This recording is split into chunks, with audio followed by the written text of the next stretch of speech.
Assalamualaikum warahmatullahi wabarakatuh. Salam sejahtera untuk kita semua. Om Swastiastu, Namo Buddhaya, salam kebajikan.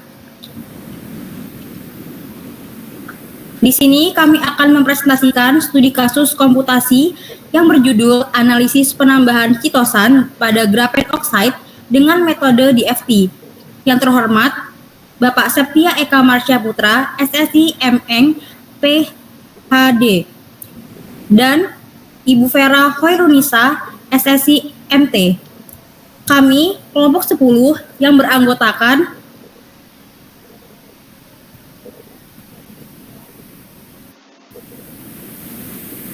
saya sendiri, Fadila Nur Azizah dengan NIM 1213200026, Zevanya Farandita Situmorang dengan NIM 1213200045,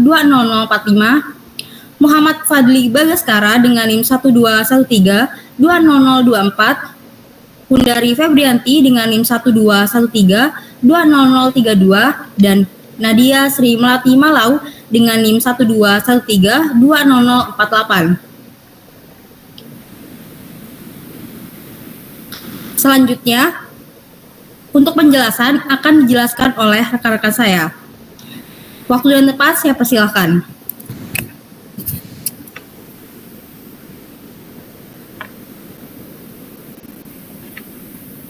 Oke, baik. Di sini saya akan menjelaskan tentang latar belakang yang dimana yang pertama itu adalah graphene oxide chitosan merupakan material hibrida yang memadukan sifat graphene oxide dengan sifat chitosan polimer alami yang ramah lingkungan dan biodegradable.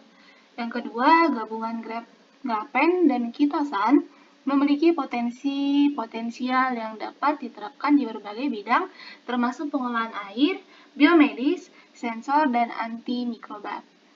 Dan yang ketiga, komposit ini bergabung menciptakan sifat unik dari masing-masing bahan untuk menimbulkan material yang lebih tahan lama dan lebih kuat serta mengalami peningkatan efek elektrostatika dan stabilitas nanokomposit. Yang keempat, metode DFT mengandalkan kerapatan elektron sebagai besaran dasarnya sehingga persamaan Schrödinger dapat diselesaikan dengan lebih sederhana.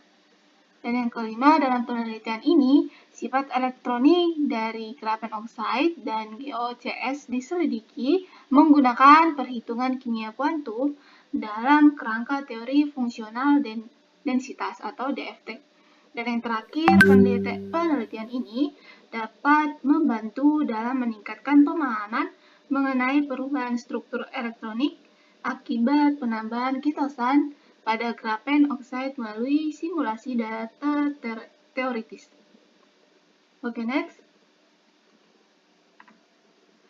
Adapun tujuannya yang pertama itu adalah memahami dan menganalisis interaksi molekular antara graphene oxide dan graphene oxide chitosan dengan metode density fungsional teori. Dan yang kedua, menganalisis dan mengetahui dampak penambahan kitosan pada struktur elektronik graphene oxide berdasarkan hasil perhitungan DFT. Yang ketiga, mengetahui dampak penambahan kitosan terhadap spektrum graphene oxide berdasarkan hasil perhitungan DFT.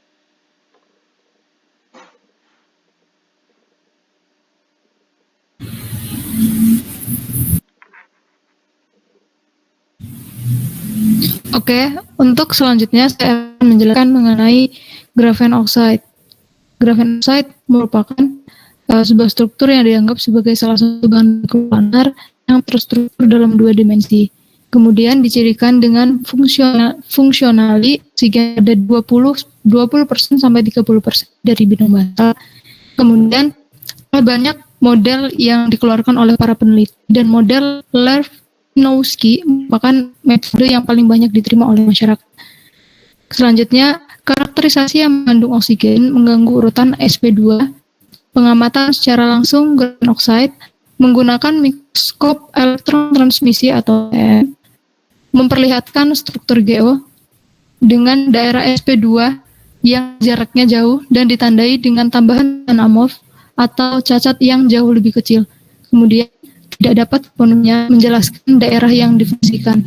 Dan grafen oxide memiliki dua karakteristik penting, yaitu murah dan sangat hidrofilik. Next.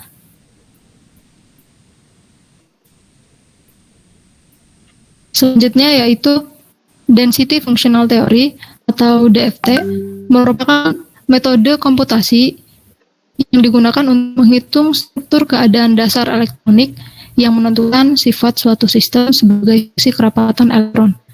DFT berbeda dari fungsi gelombang sebelumnya karena ia mewakili keadaan dasar interaksi elektron gas. Konsep ini dikembangkan oleh Hohenberg, Kohn, dan Sam pada tahun 1964-1965. Hohenberg dan Kohn mengajukan teori pertama dengan gambar yang menunjukkan hubungan antara potensial, kepadatan partikel, dan fungsi gelombang keadaan dasar.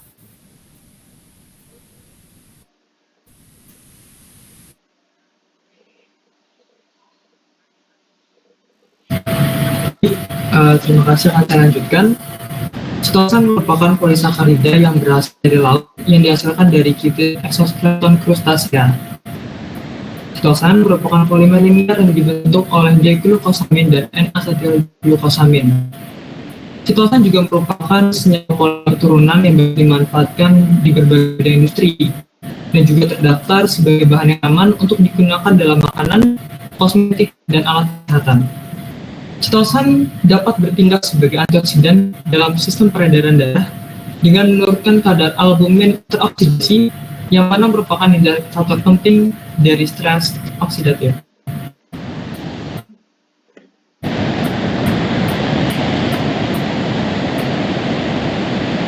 Berbagai penelitian terdahulu juga telah dilakukan, seperti dalam penelitian yang dilakukan oleh Kue dan Korami tahun 2016. Penelitian terdahulu menggunakan metode komputasi untuk mengetahui tegangan ultimat atau ultimate stress, modulus Young, modulus geser, dan konstan elastis. Penelitian sebelumnya juga menunjukkan yang dilakukan oleh Young tahun 2013 menunjukkan bahwa kombinasi GO dan citosan dapat menjadi absorben yang efektif untuk menghilangkan metilen biru dari air.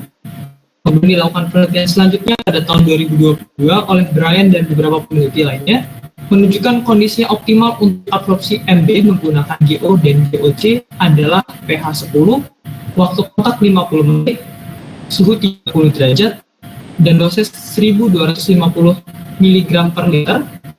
GOC mencapai 99,36% sekresi warna dalam MB limbah warna sintesis. Kemudian sebelumnya telah dilakukan penelitian oleh Kosa pada tahun 2017. Grafen oxide dengan penambahan citosan menunjukkan stabilitas yang baik. Sebuah parameter untuk evaluasi numerik stabilitas komposit yang cenderung untuk apa adanya diperkenalkan.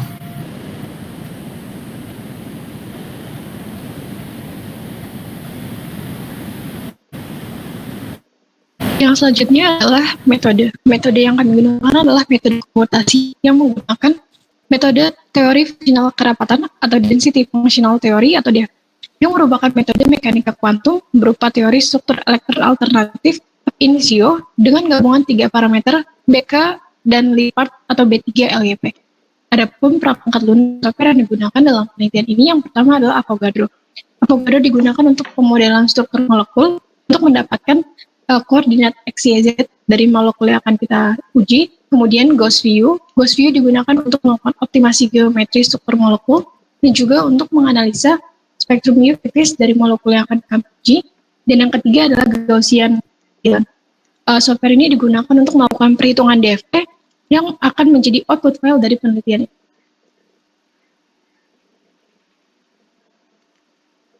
Adapun prosedur penelitian yang kami lakukan, yang pertama itu adalah pemodelan struktur. Jadi seperti yang kita ketahui, untuk model GO berdasarkan aturan Lev-Klinovsky, gugus fungsi hidroksil dan epoksi didistribusikan secara acak pada bidang dasar lembaran GO, dan gugus karboksil terletak di tepi. Pemodelan struktur adalah pembuatan struktur 3D graphene oxide yang dilakukan dengan mekanik molekuler menggunakan software Avogadro. Selanjutnya, file disimpan dalam format XYZ. Berikut adalah struktur model graphene oxide dan graphene oxide citosan yang kami buat. Ini adalah struktur dari graphene oxide yang akan kami buat di software Avogadro, dan berikut adalah desain dari struktur molekul GOCS yang juga akan kami buat dalam software Avogadro. Prosedur penelitian selanjutnya yang akan kami lakukan adalah optimasi geometri. Proses kemudian lanjutkan dengan optimasi geometri. Molekul kompleks menggunakan metode DFT dan fungsi korelasi pertukaran B3LYP dan basis set 631G. Optimasi geometri merupakan perhitungan untuk meminimalkan energi struktur molekul agar didapatkan geometri molekul kompleks yang stabil. Berikut adalah desain dari graphene oxide yang setelah dilakukan optimasi geometri, dan ini adalah struktur dari graphene oxide sitosan yang juga sudah dilakukan optimasi geometri.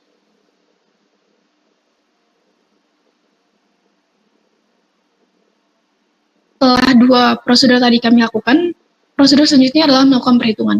Orbital molekul dan transisi elektronik pada senyawa graphene oxide yang telah teroptimasi dihitung dengan metode DFT dan kenal B3LYP dengan basis set 631G menggunakan software Gaussian 09.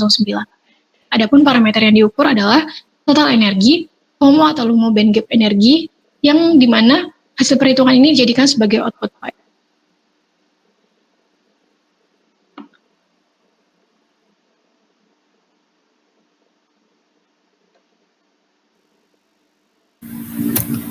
Kemudian dari sini kita mendapatkan hipotesa, yaitu penambahan kitosan pada graphene oxide dapat mengubah sifat-sifat elektronik dan struktur atomik GO yang dapat menghasilkan perubahan pada parameter-parameter penting seperti bandgap energi orbital. 1. Berdasarkan interaksi antara kitosan dan GO yang terjadi, hipotesis ini menduga bahwa penambahan kitosan dapat mengubah sifat-sifat elektronik sekitar daerah antarmuka antara kitosan dan GO, serta memodifikasi karakteristik ikatan kimia dalam struktur GO. Kemudian yang kedua adalah penambahan kitosan pada GO menyebabkan sifat konduktivitas listrik molekul menjadi meningkat.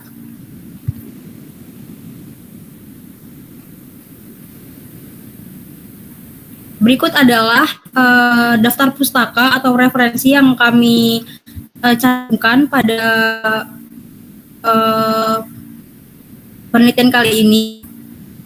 Mungkin cukup sekian yang dapat kami sampaikan.